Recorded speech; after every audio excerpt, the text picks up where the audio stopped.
listening to the 23 Personnel Podcast, a Texas Tech athletics podcast where food and sports clash at the goal line.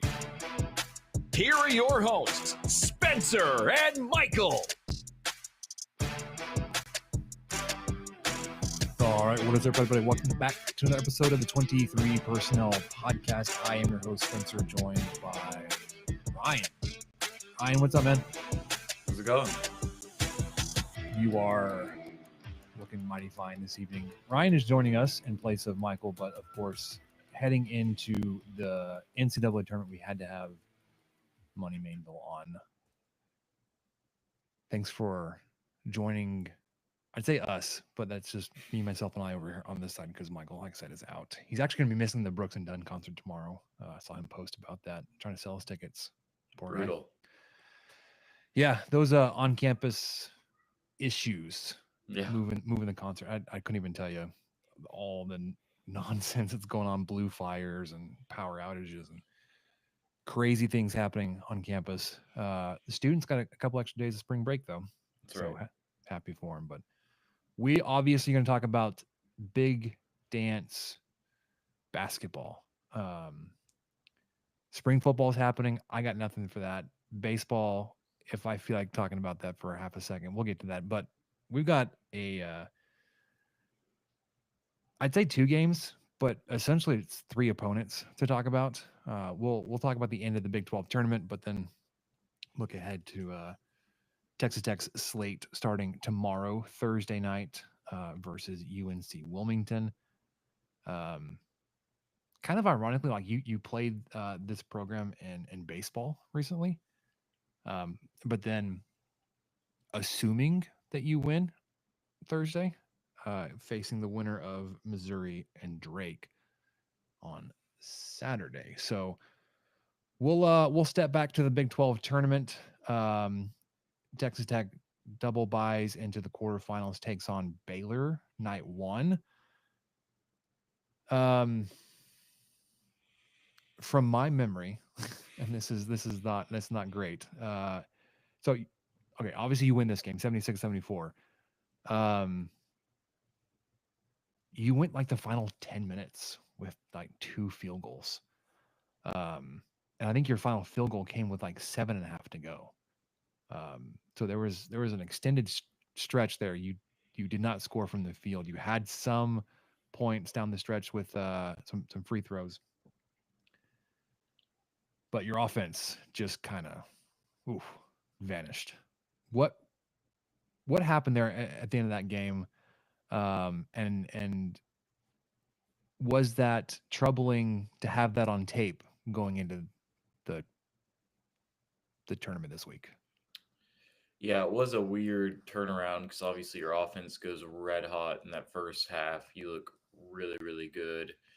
And then just to go cold for that long in the second half kind of made you scratch your head. I think in hindsight, with neither Darion Williams or Chance McMillan playing in the next game against Arizona, I think you can consider maybe a little bit of health playing into that. Guys banged up at the end of the year. JT Toppin obviously kind of in and out of that game for various reasons. That kind of, had some struggles in that second game. But, I think in this first game, I just don't think you were making shots. And I think that's the exact same reason that I'm a little bit concerned about this UNC Wilmington team. This is a game you should absolutely win.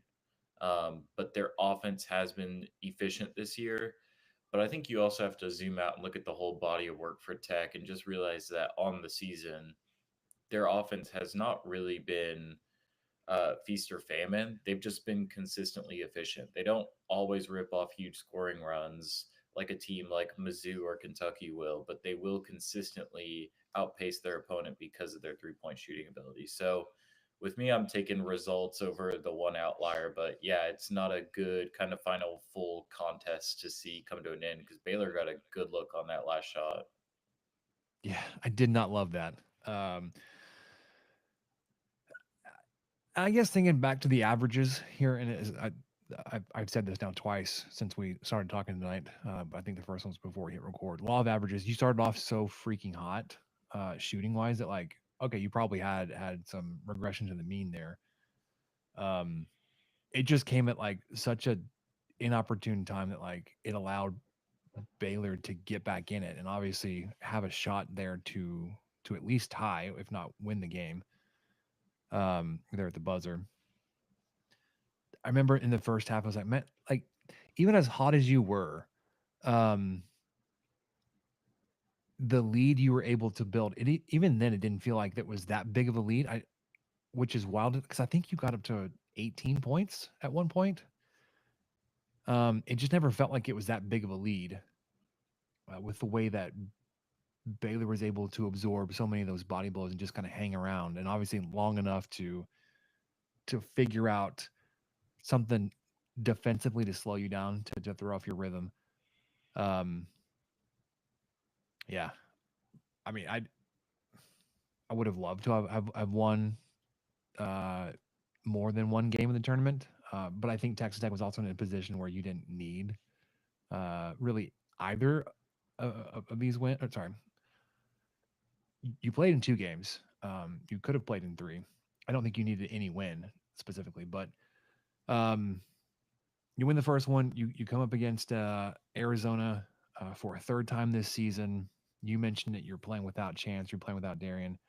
That's a tall task any night. But again, when you're going up against, they were third in the standings. I believe so. Yeah, I mean they were next team up in the standings, and you held on and ended up losing by 6 there without a couple of your most impactful players. So you exit on Friday. You fall to Arizona again. Like I would have loved a full strength matchup with Houston. I don't know if you would have even gotten that because you were without 2 guys on Friday. If they were if they were playing without if they were limited with minutes or if they were just injured and like, hey, we got to get ready for this next week. Was this also a game that Toppin was ill during? Yeah. That was strange too. Overhydration was. Yeah. Is that what they said it was? Whatever that means. But you lose to Arizona again. You weren't needing that win to secure placement into the tournament or seeding or anything like that. It would have helped probably, but selection Sunday comes around. You end up a 3 seed. I was, I guess, hopeful for a 2 seed there, but you don't end up getting that. You're a 3 seed into the Midwest bracket, right? You're in the West. Okay, West. Sorry, it's one of the two. What do you think, or what did you think with that draw, with the seed, but also with the rest of the bracket around you? Yeah, I think the 3 seed started to make sense after St. John's had the run that they had. I think that you were firmly in contention for the 2 seed before that, but I think ultimately what that run did for them in the Big East tournament was a little bit more impactful to their resume than you could overcome. And then Tech gets the draw on Sunday in the West as that 3 seed. Obviously, Florida's the one in your region, a team that I think is really good, but I think I would still rather play Florida over Auburn, Duke, or Houston. And I kind of, with that thought, assumed this would be like an easy region. And it seemed like a lot of, or not easy, but favorable region. And it seemed like a lot of Tech fans were resonating with that sentiment. And the more I've kind of gotten into it and just thought about all the outcomes in this region, the more I move away from that opinion. And I think that there's a lot of chaos in this region that could happen. I mean, with any sort of dice roll, you're looking at potential matchups against Florida, UConn, Oklahoma, Memphis, Maryland, Mizzou, Drake. We're going to talk about those 2 teams, Kansas, Arkansas, St. John's. I mean, there's a lot of good teams in here, top to bottom, and that's not even mentioning Colorado State and Grand Canyon, who I think are 2, looming potential upsets. Not picking them in my bracket, but those are 2 good teams. Well, you didn't mention Norfolk State, so I think you're pretty confident that Florida's going to take care of that business. But Omaha, You neglected Omaha. I You don't did, think the and trash cans are going to help out with John against Patino and his group? yeah, I got on to Rob for the exact same thing last night. Always been an Omaha fan. Tex played them in the non-conference a couple times. It's been a couple years though, right? Yeah, it was a. I think it was a Son Sutton relationship thing. So obviously Okay. that's not on the bench anymore. Um. Yeah. So if you make it through this weekend, still playing, into the Sweet 16, you'll be playing uh somebody of St. John's, Kansas, Arkansas, or Omaha.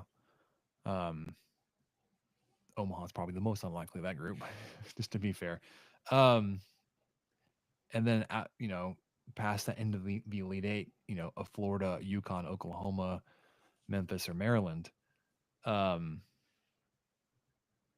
I mean the Oklahoma one I think feels a little bit more like less daunting because like there's some familiarity there, but like the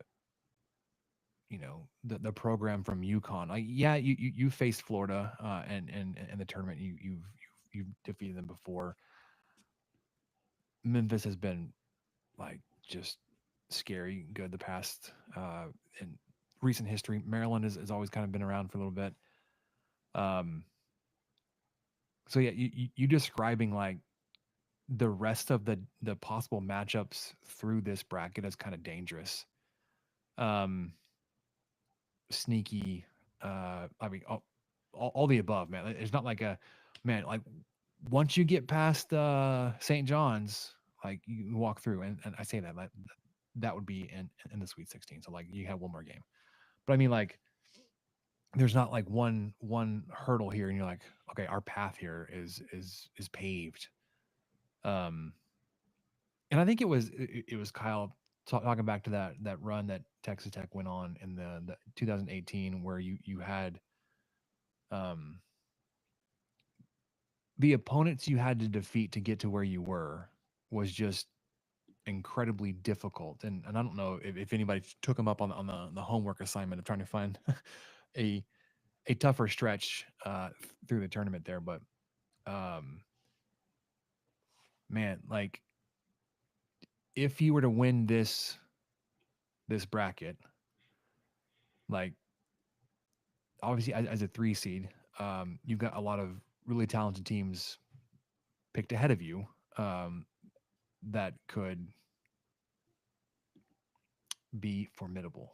I would not want to go up against Houston again for something especially meaningful. I mean, a Big 12 title certainly is meaningful, but like in a do or die situation for a chance to play for the title or to play them for the title, I was like, Right.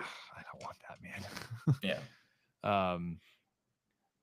Auburn, as good as they've been all year, kind of not neglecting, but looking past their most recent dip and their struggles there.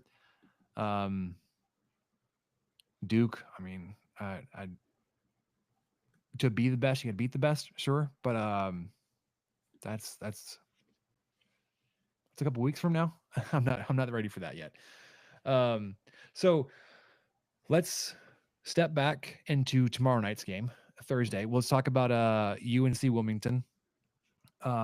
If you look at Haslametrics and Ken Palm, and you want to kind of look at those numbers and say like, okay, this is how the matchup should go. I mean, as of today, your Haslametric has you at 9, has UNCW at 124, Ken Palm at 7 versus 106. Okay, that seems like it's pretty significant, and you would kind of expect that in a 3-14 matchup. But I was looking at, as we do at our statistical comparison here because I like to look at numbers. They look a whole lot like you do. If you look at just numbers, and I'm looking at like so their season statistics versus you in the Big 12. I didn't want to pull out their conference numbers, but their scoring offense on the season 79.5 points per game. Texas Tech is scoring 78.5. They are allowing just under 70 points per game. You're just under 69 points per game.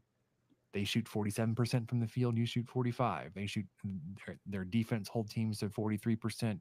You hold teams at 44% shooting. You have a slight advantage of 3-point shooting, 36.5, and they're just under 34%. Your 3-point defense is better than theirs. Teams are shooting 33.5 against them. You're holding teams under 30. You shoot more threes than they do. You're 10 of 27 throughout the games. They are 7 of 21. They get to the free throw line a handful of times more than you do, 22 to your 17. Rebounds are pretty close. Turnovers are pretty close. Like if you were look at number like per game numbers, these teams are awfully close. So what would you point to as a separator besides like, okay, well, they played in the Big 12, or sorry, Texas Tech played in the Big 12 and UNCW did not. So their numbers were coming against not as strong competition, which is a valid point to make. Like I'm not saying like you can take Texas Tech and drop them into UNCW's conference and beat it like a drum. Yeah. But like if you look at these numbers and say, okay, what's there to say like this is how the game could play out, will play out, should play out when they look so similar? Yeah, I think probably the biggest thing is the volume of 3-point shooting. Because you mentioned obviously the 3-point percentages are not too far off in terms of how they performed in conference play. But then you look at some advanced analytics like 3-point rate, which is just a percentage of 3-point shots divided by your total field goal attempts. So, you know, at, what's the probability you're taking a 3-point shot every time you're taking a shot? And UNC Wilmington in conference play, their 3-point rate was 33.6 and yours was 46. You shoot a lot more threes than this team does at a way higher clip. And so I think that's the thing that gives me, the kind of confidence of like, okay, because I see the same thing that you did, right? I'm sitting at my airport gate in Las Vegas on Sunday night. Selection Sunday just happened. I pull up KenPom, take every screenshot I can before I hop on the plane and just start digging into this team on a 3-hour flight. And I'm like, man, the numbers look really similar. Like they look like a team who wants to play like you do. I think, the offensive rebounding is one thing that really stood out to me. This team fights for extra possessions. They want to score down low. They want to get to the free throw line. And in fact, they've been better than you at that. But that's really the biggest difference that I see is that disparity in the 3-point volume. You have been such a better 3-point shooting team at a much higher volume. And as I've kind of gotten into the nitty gritty of this team and really dug into a couple of their guys, they don't have a lot of volume shooters that do it at a high percentage. Donovan Newby, as I think their best player, he's their lead guard. He shot like 200 threes this year. He's at 35%. But then the next player on the team in terms of 3-point attempts is Sean Moore. He shot 110. He's only shooting 30%. So they're kind of all over the place where I think you have, 5 good, capable volume 3-point shooters. And I think if Texas Tech is making shots, that should be the difference in the game. Yeah. So just for comparison's sake, so Texas Tech does not have a player that has attempted more than 162 threes, and that's Christian Anderson. He just passed Chance. McMillan's got 159. Anderson's in the lead there with 162. Both of them are shooting a 41% for Anderson, 43% for McMillan. So your highest volume shooting 3 guys are also your best shooting 3 guys. Like they have the highest hit percentage there. Kerwin Walton, 132 attempts at 40.2%. So just a couple points back from Anderson, who's at 40.7. Cracked me up that I'm on the stat sheet here, and Devin Cambridge is still listed there. 57.1% from three, but he was 4 of 7. Yeah, and then you've got a handful of guys in the mid 30s. Darian Williams at 115 attempts, he's shooting 36.5%. Like, so you've got 4 regular guys that shoot as good as their best shooter, if better. Yeah, you have four that shoot better than their best. Texas Tech is, like you said, mentioned, um, a much higher volume shooting 3-point team, and we've got a whole starting group that will shoot better than their best guy. Do you think that that's really where it'll come down to? If Texas Tech has a good 3-point shooting night, like it'll be fine. If they don't, it'll be like a rock fight. It'll be a lot closer. Or like is if there's an issue hitting threes, like could it be you could be out on Thursday?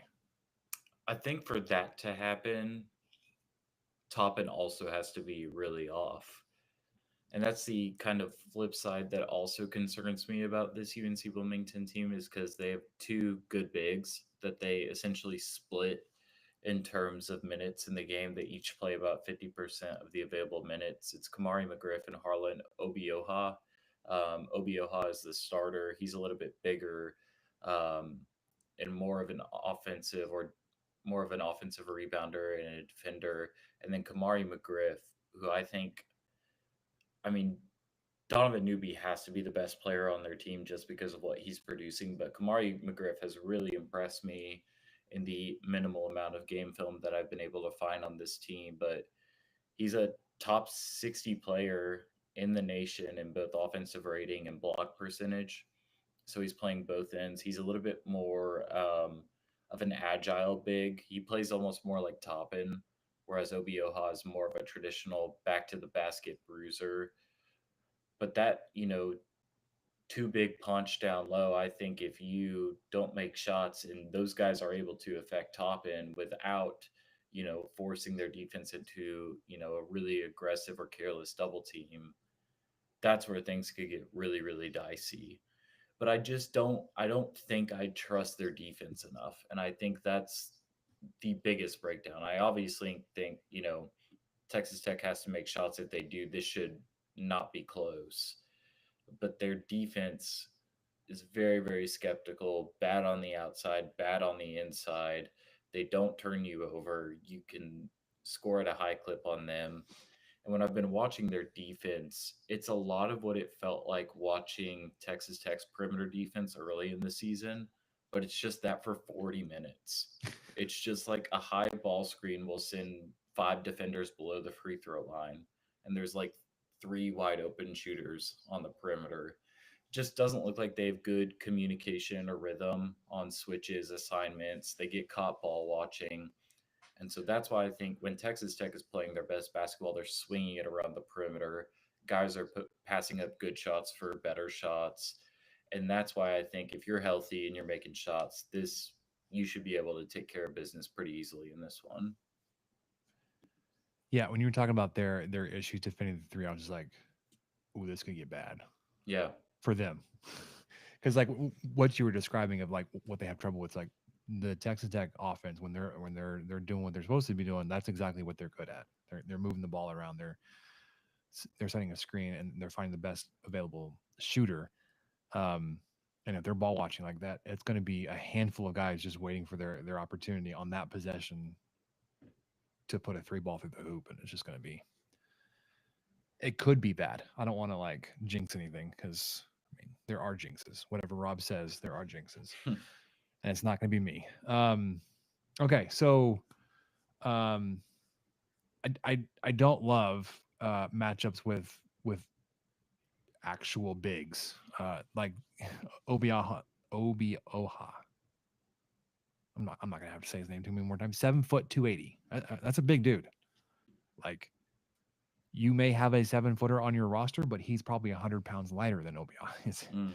McGriff, on the flip side, 6'9", 210. That's more something that you would be familiar with like in the top end range. But man, okay. For compare, I'm gonna look up Fetty's listed height and weight. 6'11", 215. So, assuming those numbers are accurate, you're giving up 65 pounds on your biggest player. Yeah. But we're not gonna that's not the offensive game plan for Texas Tech. We're not gonna put the ball down the low post and just bang it around. That's not what we do. So we shouldn't need that, right? Yeah, and it's really interesting because their defense hasn't seemed to force opponents into that because they've allowed so many 3-point shots. Like I talked about 3-point rate earlier, and Wilmington's defense ranks 40th. Opponents have scored, or they shoot 36% of their field goals against the Seahawks from deep. Texas Tech is ranked 325th in that same category.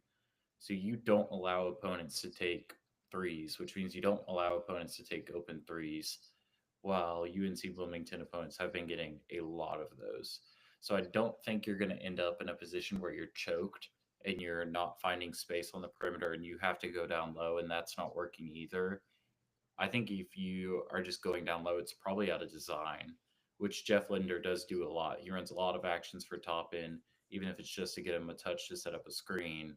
But I don't feel like he'll get stuck there. You should have plenty of opportunities. Yeah. And it definitely feels like he's had a concerted effort to showcase, hey, I can shoot an outside shot. His 3-point attempts look like that they've been going up. Maybe in an attempt to show the NBA, like, hey, I've got more than just this over the shoulder hook shot here at the block. But okay, so Texas Tech wins Thursday. I'm projecting here, and then you're going to take on Missouri or Drake. First, what do you think of that matchup? That game that'll happen, I think, directly before yours. So you have to watch them, and then Texas Tech go on after that. Missouri versus Drake. What's that game going to look like? Because it seems like, look at their numbers, and I remember you talking about, like, you can't look at per game numbers and have a good apples and oranges because of the tempo and just what Drake does. But both have really good offensive systems for their teams, right? So what does that matchup look like in the game before us? Yeah, I think this is a very popular pick for an upset that I've seen in a lot of brackets is Drake winning this game. Anybody who's known me for a while knows I'm a big Ben McCollum guy. I really wanted Tech to hire him when McCaslin ended up being hired, which in hindsight, I'm very happy with the decision, even though I think Ben McCollum is a great coach and will continue to be a great coach. But a guy that models a lot of what he wants to do on the floor, similar to Grant McCaslin. These two guys are good friends. They talk frequently. There was an article published today, I believe, in the Lubbock Avalanche Journal about how Ben McCollum said one of the only assistant coaching jobs he would consider would be working for Grant McCaslin. And it makes a lot of sense when you watch his team play. I mean, they are dead last in tempo. They're very, very slow and methodical on offense. They don't shoot threes quite like Texas Tech does, but they crash the glass, they get to the free throw line, and then defensively, they really suffocate you on the perimeter. They turn you over and they don't let you crash the glass. And then you have Mizzou, who's the complete opposite and wants to run you out of the gym, shoot a ton of threes, make them at a high clip, get to the free throw line, but not play a lot of defense, particularly inside. Their interior defense is like 300th this year in college basketball. So two very, very different ends of the spectrum that you could be facing in the round of 32 here. The points that you brought up, though, think that, like, neither one of these teams would be a good matchup for Texas Tech. Like, you don't go into that game thinking, okay, well, we want Drake to win because I think Texas Tech matches up better with them. their defensive skills or high points that you were just talking about, like if they're disrupting your rhythm and taking you off the three, like are you going to be able to find enough elsewhere to grind out a lower scoring game? And I was looking at the Drake schedule. Their last 3 games, which are their conference tournament games, they've allowed 48, 50, and 53 points. That's nasty, man. Yeah. This reminds me of like the Texas Tech Michigan game, whatever round that was. It was like the first to 50 wins, and it was ugly. On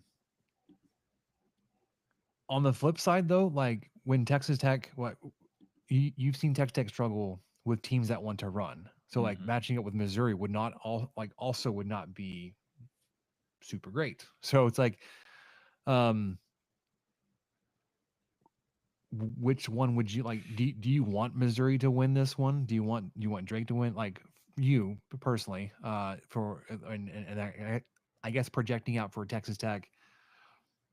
Of these two teams, which one do you think matches up better with Texas Tech that you would want to see in the round of 32? I honestly think I would pick Drake, and I don't love it. And in fact, I think I wanted Tech to play Mizzou when Rob and I talked about this game, um, of that being the more favorable matchup. But I think with Drake, they turn the ball over a lot, and that's something that I think you can take advantage of. And they just don't have the 3-point shooting to keep up with you. As much as they want to grind the game out just like you do, I think you have enough shot making and explosiveness to overcome that. But, Rob likened this team to UCF. And I think that's a really good comparison because that UCF team forced you into playing your fastest game of the year. And it looked like you were on your heels. You looked uncomfortable. I mean, you hung around for the entirety of that game, but playing a shootout is still not where you want to be. As explosive of the team as Texas Tech is, that's not the kind of game you want to play. You want to be able to control the game, string together stops, get easy buckets in transition, and then build upon your lead. And I worry about a team that wants to run like that. I think I would rather take my chances with this offense, against a defense that I think, while has been very good, is still relatively untested in terms of their strength of schedule this year. Yeah, so I was again scrolling through their schedule, the Drake schedule. They did play Kansas State early in the season, and they beat the Wildcats 73-70 in overtime. This is back middle of December. They played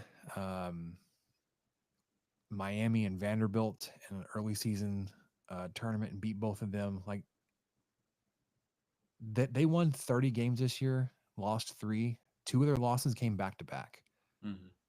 January 1st and January 5th versus UIC and Murray State. But like reading off like their opponents, like man, they played nobody. Like this is they play in the Valley, right? Opponents of Belmont, UIC, Murray State, Bradley, Evansville, Illinois State, Indiana State, Valpo, Missouri State, UNI, Southern Illinois, and then repeated a bunch of those through their tournament. Or sorry, the rest of their season.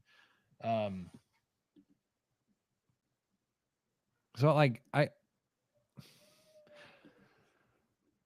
I get what you're saying, and like some of the matchup, but for whatever reason, like I'm thinking I would prefer Missouri. Yeah.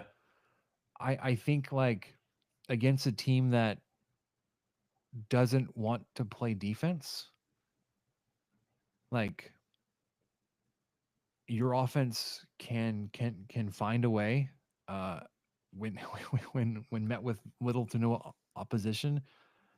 Maybe your defense would be able to slow Missouri down. I don't know. For whatever reason, like I'm liking your defense's ability to slow them down, scoring wise.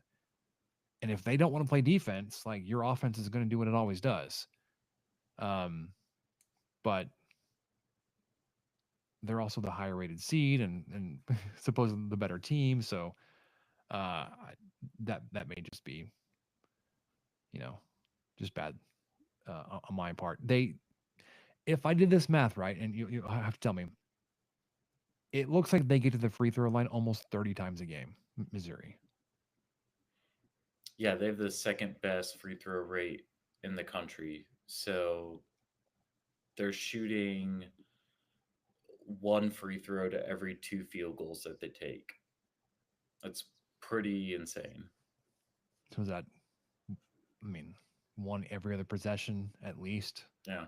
or one every third. And they make 72.5% of their free throws. But I mean, when you're shooting 27 a game, um, surprisingly, as good as their offense is, they're making, well, they make 8.8 threes per game on 24 attempts. So their percentage is up there with yours, your season percentage. Sorry, your conference percentage. Through Big 12 play, you shot 36.5%. Missouri is making 37. But they also turn teams over a lot. They force 14 turnovers per game, and while only committing 10.5, Texas Tech is committing 10 and forcing 11. So yeah, I don't know why. For whatever reason, like I would prefer Missouri, but I don't know. I think it's because I've seen this offense struggle against competent defense, or just lose their shot or whatever. And just like the game gets absolutely nail bitey, and like I have no idea what's going to happen, and like I don't want to see that for 40 minutes on Saturday. So I don't know. If Texas Tech were to play Missouri, do you think? Well, you said that you would think that the matchup would favor Texas Tech a little bit better against Drake. Do you think Texas Tech could or should be able to beat both of these opponents, no matter who it is, Missouri or Drake? Or is it like you really need one or the other? Yeah, I think so. I think the reality with this matchup is it really is picking between the lesser of two evils. Because regardless of which option you take, and it actually ends up being, assuming you win in round one, you're either going to have to play a grinded out defense or an offense that can get really explosive on you. So either way, you're facing already a challenge just because those kind of teams usually excel in March, either end of that spectrum. And so I think either one of these teams poses a challenge, but I do think the analytics will reflect that Texas Tech would be the favorite against either of these teams. And so I think, yes, obviously to have the kind of season that you expect to have with the postseason attached to that, I think you are expecting to win these first two games and head into the second weekend likely to face Rick Pitino and St. John's. I think that has to be the expectation. Yeah. Um, Depending on how much you give credit to Haslametrics, a matchup on a neutral court versus Drake has you at almost a 10-point favorite, which feels like a lot. Yeah. 69 or 68.86 to 59.15. And then versus Missouri, a much closer margin of victory for Texas Tech, 78.55 to 76.49. So Mm. 2 points there. We are going to hold off on talking too much about St. John's because that's 3 games from now, and there's a lot to happen between now and then. Um, Texas Tech, again, according to Haslametrics, has a better projection here from Haslametrics versus St. John's than you do against Missouri. They have a 3-point margin victory for Texas Tech over St. John's and only 2 for Missouri. And I see that because St. John's, as good as they are defensively, cannot shoot the three. And you are an elite 3-point shooting team. Yeah, and if you're doing well on the three, like the opponent's going to have to try to keep pace with that at least, or Right. to take advantage of some of the missed shots at Texas Tech. He got to claw back into it, type thing. But man, okay, so Texas Tech wins. And they're on to the next weekend, right? Like we're just playing the hypothetical game here. Assuming relative health, and you don't have some kind of worst case scenario shooting night or whatever, what do you think this team's ceiling is for the next few weeks? It's always hard to say because March is so wild, man, and every minute can make or break you.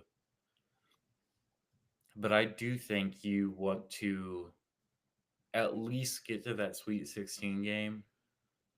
And I think with you and St. John's literally just being a 1 overall seed difference, sure, they're on the 2 line, you're on the 3 line, but there's only a 1 overall seed difference there. I think you want to be playing in the Elite Eight against what I would assume would either be Florida or Maryland. 2 teams that I think are really good and really tough matchups for Tech. But I think with this team, like, it's crazy to kind of zoom out, look at the holistic resume, look at the analytics. Like, I think those of us who are just avid fans of this team or, uh, have some sort of dialogue on this team, whether it's on a podcast, on Twitter, or in an article, whatever, we can get really close to it and just forget that Texas Tech is number 7 in KenPom right now and is an AP top 10 team in the country. Yeah. Like, those are the kind of teams that you expect to make at least the Elite Eight. And so I think, chaos obviously has to go in your favor. It's March. No game is a given. You have to handle all 40 minutes of every single round. But you are 7 overall in KenPom, which matches your ranking in KenPom the year that you went to the Sweet 16 in that first year with Mark Adams. And before that, you were 5th in KenPom the year that you made it to the national championship game. So you're right in that range of like the elite Texas Tech teams in recent memory. So yeah, the expectation has to be some degree of March success that at least takes you into the second weekend. Yeah, and I know a lot is said about like teams that are in the hunt for winning the whole thing, and they say like it's typically been a top whatever the number is for offense versus and match with the top whatever it is for defense. And Texas Tech checks those boxes this year, right? Like KenPom, you have the number 6 offense, number 37 defense. But then you look at the teams ahead of you, you're like, man, there's a big gap there. Mm-hmm. Duke, 3rd offense, 4th defense. Florida, 1st offense, 9th defense. Houston, 10th offense, 2nd defense. Auburn, 2nd offense, 12th defense. Tennessee, 18th offense, 3rd defense. Alabama, 4th offense, 31st defense. That's the closest one, and they're 6. They're right ahead of you. But those top 5 are like, that's a whole different level. You're gonna have things go your way on those kind of nights. But man, I love this time of year. This opening weekend is just fantastic. We've already seen that opening game was just fantastic, especially the end there, that last minute or whatever it was. Texas and Xavier going at it right now. Texas up by 7 with 10 to go. The first game today, I didn't watch any of that, but Mount St. Mary's won that one. And then the haters are in shambles. North Carolina just absolutely obliterated. Who'd they play? Well, why am I forgetting who they played? This was 24 hours ago. San Diego State. San Diego State, a team that was playing for a title not that long ago. They beat them by almost 30 points. They were up. I think they were up by almost 40 at one point. And for a team that was supposedly controversial to make the tournament, they're only on there because of their namesake and blah blah blah. To then go out and put up a nearly 30-point victory in opening night, it's like, well, maybe they're just. It's okay to sometimes give the name school a shot there because, I mean, how bad would it have looked for the selection committee had San Diego State done to North Carolina what North Carolina did to San Diego? Like, had they gone in there and then lost by 30, like, wow, y'all really screwed this one up. But we get to endure a little bit longer of that discussion. Like, oh, they belong. I'm okay with right now because, like I said, we won't have to see them. Because let me see, where do they line up? They are in Auburn's region, I believe. Yeah, so you wouldn't see them. Do you match up with that region in the Final Four? Yes. So yeah, you wouldn't see them till then, but they would have to beat Ole Miss first, which would be interesting. The Chris Beard, Mark Adams reunion tour. Like your whole old staff at this point. Yeah. Yeah. And then presumably Iowa State after that, assuming they would get over Lipscomb, but they are a 3 seed as well, which I thought was interesting. They'd have to beat Michigan State likely, Tough. and then Auburn. So I'm not pulling for North Carolina. I couldn't care less when they exit from here on out. But is there a team, a bracket, a matchup, a region, whatever you want to call it, that you were, because Texas Tech is not involved in, like, you were like really interested in just watching those and just take it all in because it's March Madness, and like you could literally sit down and watch a 2:15 Alabama Robert Morris and just be like entertained by that, because I can. Oh yeah, for sure. I mean, that's going to be my third monitor for the rest of this week, is just 4 games in a quad box of whatever is happening, just soaking it all in. But I think a couple of games really interesting to me. Michigan, UC San Diego is the one I'm really excited for. Michigan is a complete, well built team, but they turn the ball over at a very high rate. UC San Diego turns their opponents over more than almost any team in the country. So that could be a really intriguing 5-12 matchup there. High Point and Purdue in the Midwest. You've got the 13th seeded High Point, who are led by Demarion Williams, a former Red Raider. That offense is salty this year. They are very, very good, very efficient. I'm looking forward to seeing what they can do against Purdue. And the East is kind of a wash for me. I think this is probably the region where I would have liked Tech to be in. This looks like the most favorable region to me, and it's unfortunate because Duke is in it. Um, but I don't know. Maybe BYU knocks off Wisconsin in the round of 32. That's an upset I could see happening. Maybe Vanderbilt over St. Mary's. Vanderbilt's been streaky this year. Baylor, do they get past Mississippi State and then they're playing Duke? I don't know, but that UC San Diego game and then High Point are 2 upsets that I will be looking for. I think those are going to be some good games. For anybody like myself that has yet to fill out a bracket, you got any great picks for me to be on the lookout for, because I will go through, and I know enough basketball to have the worst bracket Oh yeah. in these challenges type things where like my 2-year-old daughter can go pick out a better bracket than me. Um, you got any teams that like, oh man, like they're no name team like High Point? I probably wouldn't have even thought a lot about them at all, but um any games or matchups like to look out for, like, hey, like don't be too heavy on the chalk on that one, or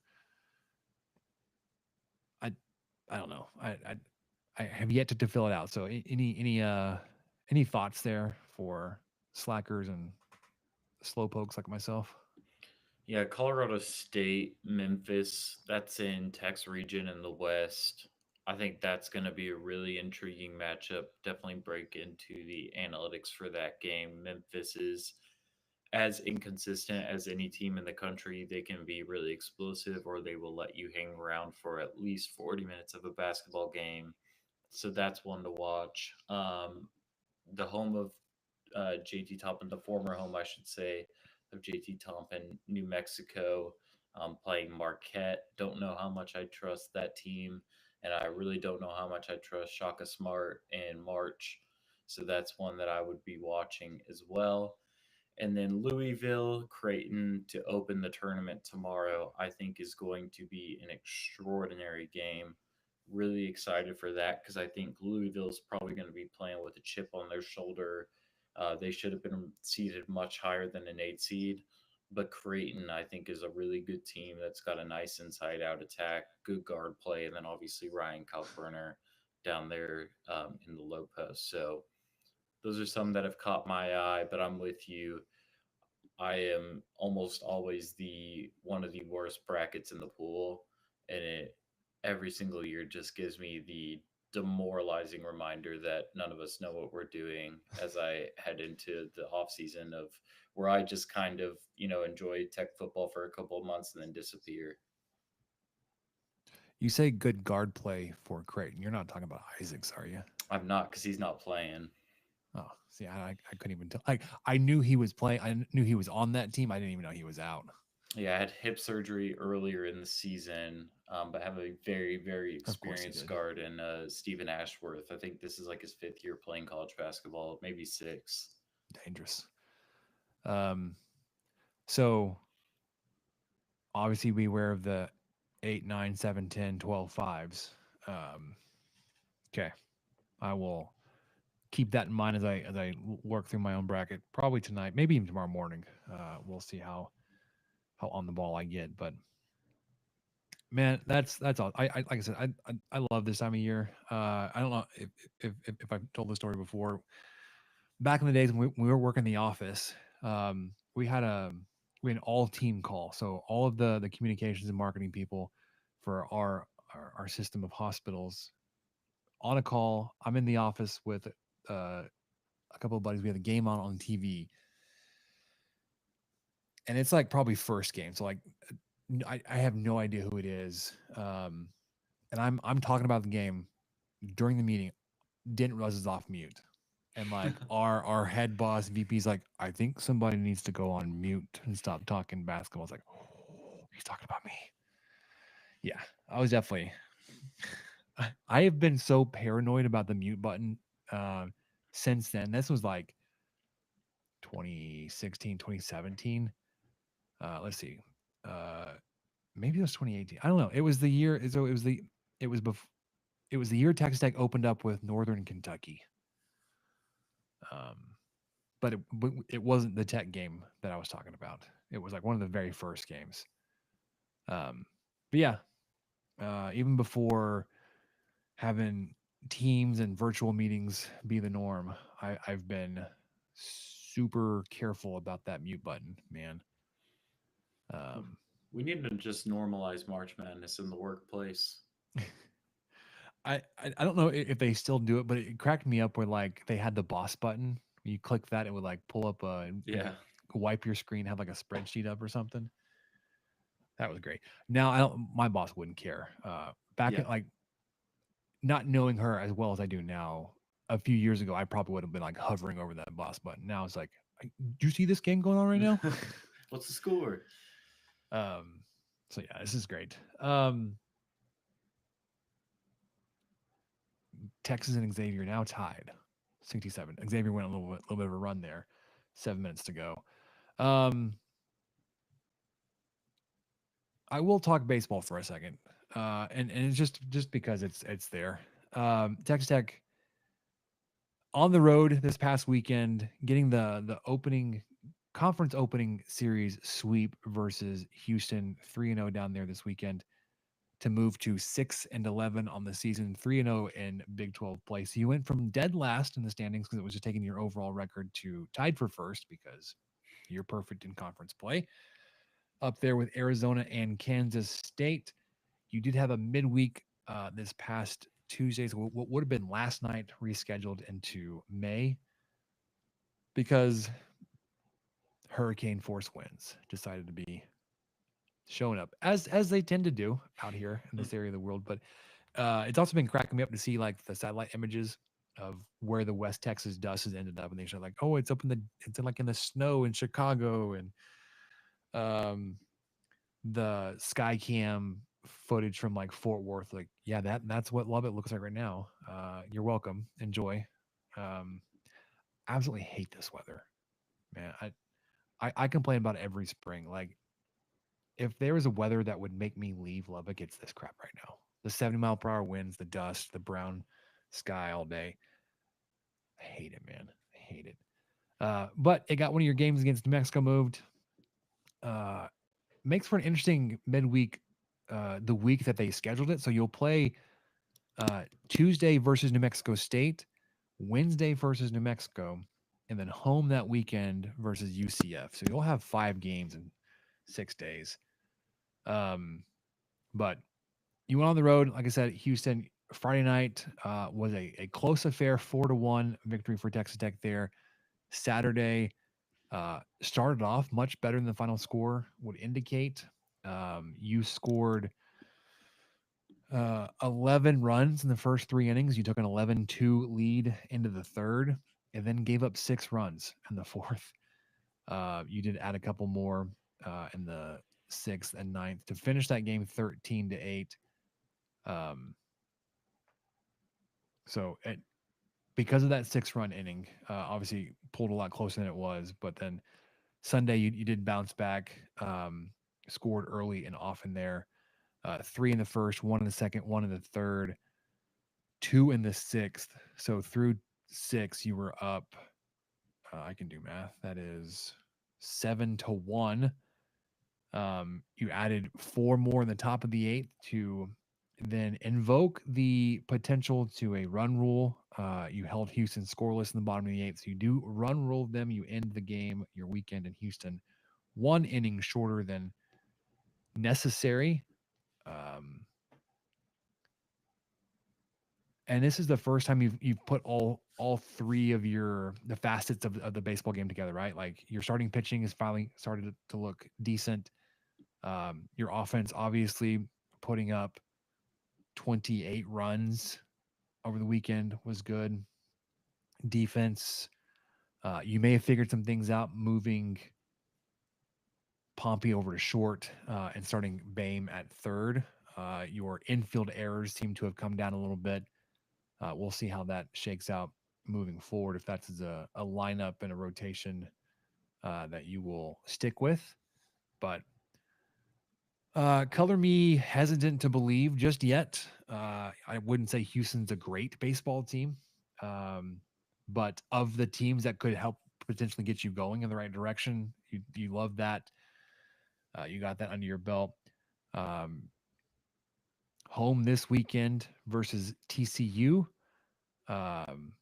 They picked to do really well in the Big 12, but struggled this past weekend versus Arizona State. They dropped 2 of 3 on the road, including, Ryan, a 26-9 affair on Saturday where they gave up 23 runs in a single inning. As somebody that would likes to keep score, man, I probably would have given up. Like I I can't keep cycling through because I don't know when it's going to end. At that point, 23 runs. That inning without looking up probably lasted a full hour or whatever it was. Um, so maybe you catch TCU hobbling a little bit and you can continue to build off this momentum. But following that, you've got Tarleton State in the midweek next week, and then on the road at Kansas State the following weekend. But we'll worry about all that. I know we're already into Big 12 play, but you've got the NCAA tournament happening first and foremost this weekend. So, yes, baseball will be on in between your games.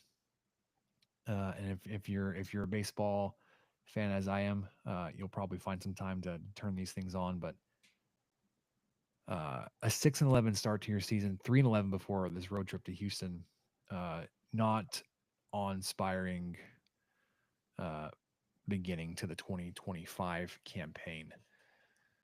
Are you as big of a baseball fan as basketball, Money? Right? It's up there for you. It's number Not e- two, like not 1A, even 1B. close. No, No. I remember you guys were talking about like a start bench process cut things in a of a baseball game, and it hurt to hear that you would cut the scorebook, but I understand it's not for everybody.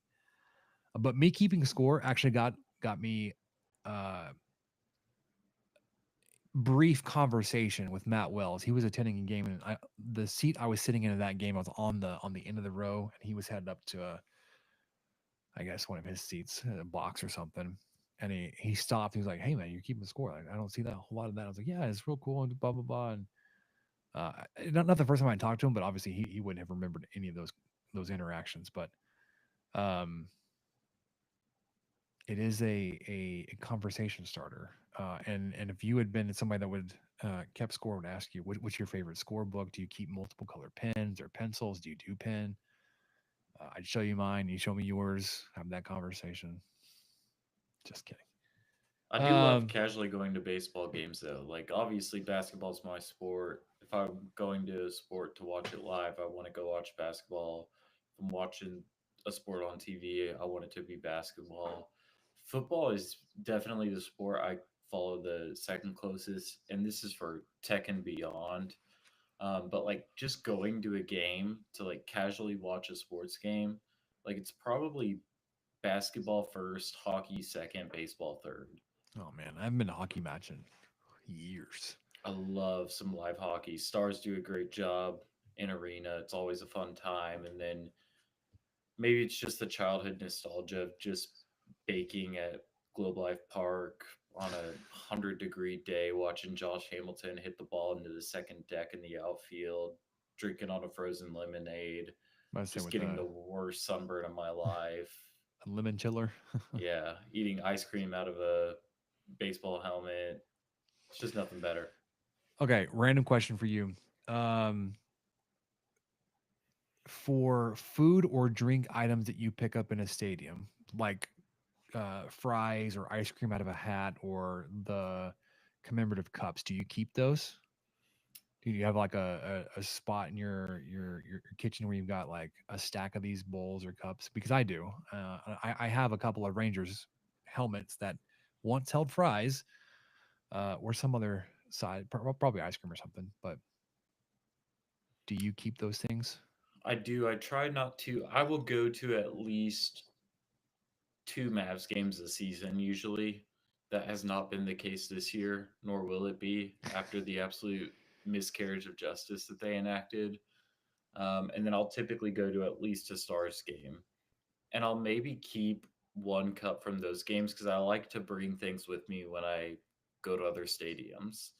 So, like, even this past week, I'm in Las Vegas and now I have a whack basketball conference tournament shirt. Well, that's pretty Like, cool. Yeah. why do I need that? I don't, but it's commemorative. It was one in a lifetime. So I have like some stuff from I went to Fenway one year, also did TD Garden in that trip. Obviously, some stuff from Madison Square Garden in my time interning with the New York Knicks. Some stuff from Yankee Stadium, some Giants gear from San Francisco. So it's kind of all over the place. But that's kind of how I like to shop. I was gonna say like I have a cup, a team cup from when we went to a Mariners game. I've got a team cup from, so this has turned into like a summer tradition of ours to go to a Midland Rockhounds game. Uh, so, big Rockhounds fan. Actually, we're not because they feed into the Astros. And the Astros can suck it. All right. Last thing, I don't know if you are familiar with our shtick. We're going to wrap up with what do we learn, and I don't know if you have anything to share. But those that know that I work in healthcare, and the current administration just has a bang up guy there as our Health and Human Services Secretary. And I don't know if you pay any attention to this type of thing, but I'm confident, Money, in saying that you, me, Michael, anybody that's listening to the sound of our voices now are infinitely more qualified to serve as the Secretary of Health and Human Services as our current secretary is. We, get garnering nationwide news for measles outbreak in our region, and it's unfortunate. And with the proximity to the outbreak and just the population of patients, we've been handling a lot of those in our facility, especially our children's hospital. So we've been having a lot of dealings with that. But also just in some casual research, because we're crafting a media response statement to his Children's Health Defense Foundation. They have a pseudo news team, and they've been running some really ridiculous things. We've had some media requests, so I've been doing some research on that crap. Came across he's got some really interesting thoughts on the bird flu, and essentially is to do nothing.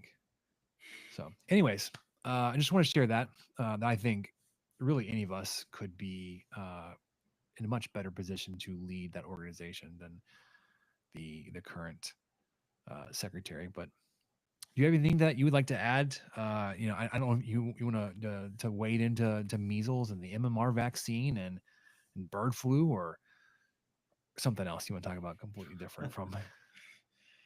It is wild to see the measles coverage because it is a thing. And I remember even a few weeks ago, like talking to Rob about it. I was like, hey, is this like a thing in Lubbock? Like, is everyone talking about this? Because everyone's talking about it like here. And I'm halfway across the state from you. And it's just been wild. It seems like it just keeps picking up.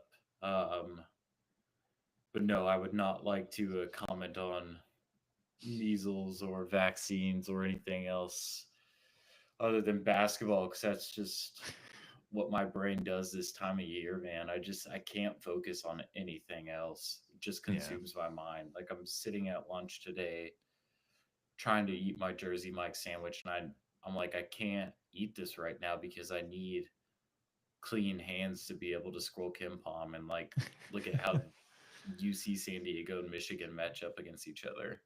This is even before games are starting, so yeah. Hold on, I've not been paying attention to the chat, so we're gonna pull some things up, and it's probably gonna be hours old. D. I'm gonna go over to YouTube to see actually who said that. Live chat. D. Wayne, Ryan, Babyface, Mainville, miss you, sweetie, and never forget my boy Robbie. Robbie, bro. I'm more scared for our second round matchup than anything until the Final Four. So going back to our, who do we want to see, Drake or Missouri? Yeah. Well, thanks for hanging with us. Sorry, I didn't see comments, and I've just been so locked in. I'm not envious, because that's just not the type of person I try to be. But like to be able to disconnect from measles would be fantastic right about now. I don't. It's hard to say like if a lot of people are talking about it because it's just my world. Like I have a hard time to perceive the perspective on is it in everyday conversation outside of healthcare. I don't know. It sounds like it's getting a lot of mention and play out there in the Metroplex, but it's certainly consuming a lot of our attention and resources. well, obviously working in the communications PR department for a healthcare facility that is treating a lot of these patients. You can imagine it takes a lot of my time, and it does. Doing research on RFK's anti-vax foundation, which is just maddening. I was one of my New Year's resolution was to get drawn offside less, and I was legitimately rageful today talking to my wife about this, and not like I was not raging at her. I was raging at this reporter that had just, and I'm going to try to contain myself here, but they were interviewing the parents of the young girl that passed away, and this reporter had the gall to ask the parents what that little girl's final words to her parents were, and I was like, "It's none of your fucking business." Yeah. Like, that's just so incredibly insensitive. And this is not the first time this family's had to deal with something, because another reporter just showed up to go talk to people and walked into her funeral. Excuse me, this is not a public event. You are not invited. The boundaries these people seem to just ignore. Yeah. I was like, it is none of your business. Like, I was like incredibly infuriated by that. And yeah, that's really why I want to leave that. I don't want to get too further into that. Anything else? I keep trying to want to wrap this up and get back to basketball, because the tournament, yes, we got the first 4 games, the first 4. Got the last of those going on right now. Texas going on a just epic cold streak here, or maybe Xavier just on a heater. I couldn't tell. I don't have the sound on, but Xavier now up by 5 with 10 to go, 10 seconds to go. Oh, the Texas fans crying. You hate to see it. Hate that for them. The tournament starts tomorrow, so by the time you listen to this, hopefully you got it in before the game starts, because otherwise you're not going to hear this until Saturday morning. You're mowing the lawn waiting for the first games to start. But got anything else to add? Any other nuggets before we get out of here?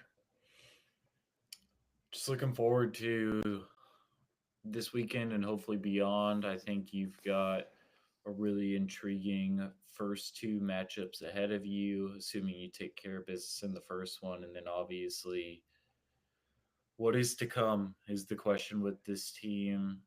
What their ceiling truly is, I think, is, to be determined. And that's exactly how we're going to find out, is you're going to go out and you're going to play the games, which I love. So I'll be in front of my TV for all 40 plus minutes of every single game, soaking it all in and hoping that I'm there until early April. Yeah, I've said this to Samantha so many times, but like, it will always be too soon to talk about that run. Yeah. Because like it was right there, man. And then to go out, like, it wasn't just like you had a bad game. Like, you had a bad ending to that game in overtime, and some rough calls that went against you, and like there was a lapse in defense where they shot that 3, but like, good gravy, man. You could have been legitimately lifting a banner. Yeah. Texas will not be lifting a banner. They get eliminated. Good night. But yeah, that'll do it for us on the 23 Personnel Podcast. I want to thank Ryan Money Mainville for joining me to talk about the tournament. Respect for avoiding the measles hook there. I tried to get him. He wouldn't bite. But that'll do it. We will have a preview for the round of 30. Nope. Sweet 16 game next week. But for Ryan and Michael, I'm Spencer. We'll catch you guys next time. Thank you for listening to the 23 Personnel Podcast. Help us out by subscribing, rating the show, and leaving a review. Follow us on Twitter at 23 Personnel, Spencer at PuntSuck, and Michael at Michael_LBK. Be sure to catch the next episode. And until then, guns up and let the tortillas fly.